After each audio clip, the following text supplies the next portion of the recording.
Is you've got some of the same organizers now going back into these communities to try to clean up in the aftermath of a handful of protesters, a handful of criminals and thugs who tore up the place.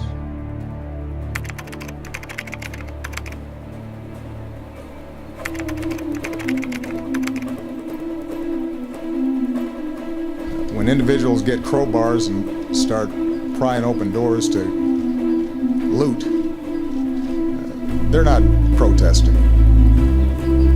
They're not making a statement. They're stealing. When they burn down a building, they're committing arson. A handful of people taking advantage of the situation for their own purposes, and they need to be treated as criminals. All Americans were rightly sickened and revolted by the brutal death of George Floyd. Justice will be served. He will not have died in vain.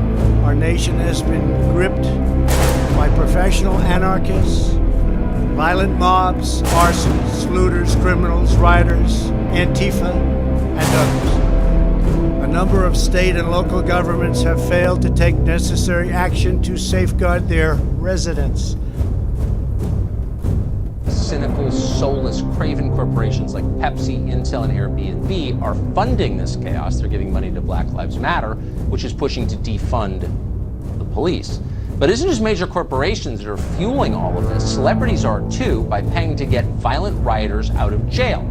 As we read through this, we're going to scroll through their names on the right side of the screen. First off, actor Steve Carell from The Office donated to the Minnesota Freedom Fund, which is providing bail to rioters. Seth Rogen, Don Cheadle, Janelle Monáe donated as well.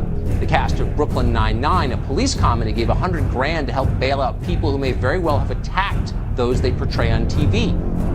Hollywood power couple Blake Lively and Ryan Reynolds donated $200,000 to the NAACP Legal Defense Fund, a group that is claiming that any violence is due to cops, not protesters, right?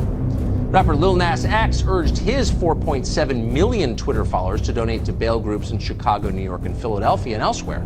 Imagine if he had used those followers instead to help small businesses destroyed by the riots he helped incite.